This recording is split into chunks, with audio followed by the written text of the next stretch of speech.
ಕುಟುಂಬದಲ್ಲಿ 4 ಮಕ್ಕಳು ಇರಬೇಕು. ಆರ್ಎಸ್ಎಸ್ ಲೋಕಸಭಾ ಚುನಾವಣೆಯಲ್ಲಿ ಬಿಜೆಪಿ ಕಡಿಮೆ ಸ್ಥಾನವನ್ನ ಪಡೆದ ನಂತರ ಆರ್ಎಸ್ಎಸ್ ಸದಾ ಸುದ್ದಿಯಲ್ಲಿದೆ.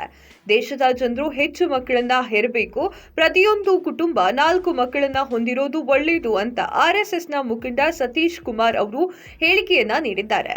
ಈ ಹೇಳಿಕೆ ಸಾಕಷ್ಟು ವಿವಾದಕ್ಕೆ ಕಾರಣವಾಗಿದೆ. ಜೈಪುರದಲ್ಲಿ ನಡೆದ ಕಾರ್ಯಕ್ರಮವೊಂದರಲ್ಲಿ ಸ್ವದೇಶಿ ಜಾಗರಣ ಮಂಚ್ನ ಸಹ ಸಂಘಟಕ ಸತೀಶ್ ಕುಮಾರ್ ವಿವಾದಾತ್ಮಕ ಹೇಳಿಕೆಯನ್ನ ನೀಡಿದ್ದಾರೆ. ಯುವ ಜನತೆ ಕಡಿಮೆ ಇರುವ ದೇಶದಲ್ಲಿ ಜಿಡಿಪಿ ಕುಸಿತ ಕಂಡಿರುವುದು ಸಂಶೋಧನೆಯಿಂದ ತಿಳಿದುಬಂದಿದೆ. ಹಾಗಾಗಿ ನಮ್ಮ ದೇಶದಲ್ಲಿ ಯುವಕರ ಸಂಖ್ಯೆ ಹೆಚ್ಚಾಗಿರಬೇಕು. 2047ರಲ್ಲಿ ಭಾರತವು ಅಭಿವೃದ್ಧಿ ಹೊಂದಿದ ದೇಶವಾಗಬೇಕು ಅಂದ್ರೆ ಯುವಕರ ಸಂಖ್ಯೆಯನ್ನ ಹೆಚ್ಚು ಮಾಡೋದು ಒಳ್ಳೆಯದು ಅಂತ ಆರ್ಎಸ್ಎಸ್ನ ನಾಯಕರು ಹೇಳಿದ್ದಾರೆ.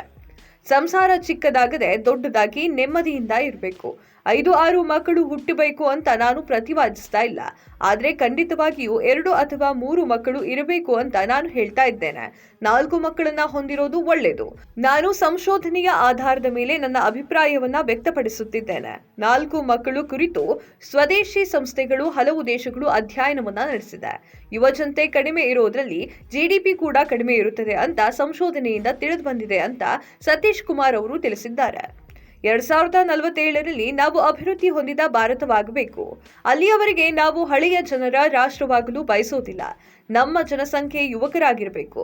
2047ರ ವೇಳೆಗೆ ನಾವು ಯುವ ಜನರನ್ನ ದೇಶಕ್ಕೆ ಹಸ್ತಾಂತರಿಸಬೇಕಾದ್ರೆ ನಮ್ಮ ದೇಶದಲ್ಲಿ ಮಕ್ಕಳು, ಚಿಕ್ಕವರು ಹಾಗೂ ಹಿರಿಯರು ಎಲ್ಲರೂ ಒಟ್ಟಿಗೆ ವಾಸಿಸುವ ಮನೆಯನ್ನ ಉತ್ತಮವಾಗಿ ಪರಿಗಣಿಸಲಾಗುತ್ತದೆ ಅಂತ ಹೇಳಿದ್ದಾರೆ. 2047ರಲ್ಲಿ ನಾವು ಕ್ರಿಯಾತ್ಮಕ ಜನಸಂಖ್ಯೆಯನ್ನ ಹೊಂದಿರುವ ಭಾರತವನ್ನ ಬಯಸ್ತಾ ಇದ್ದೇವೆ. ನಾವು ಅಭಿವೃದ್ಧಿ ಹೊಂದಿದ ಭಾರತವಾಗಬೇಕು. 2047ರಲ್ಲಿ ನಾವು ವೃದ್ಧರ ದೇಶವಾಗಲು ಬಯಸೋದಿಲ್ಲ ಅಂತ ಹೇಳಿದ್ದಾರೆ.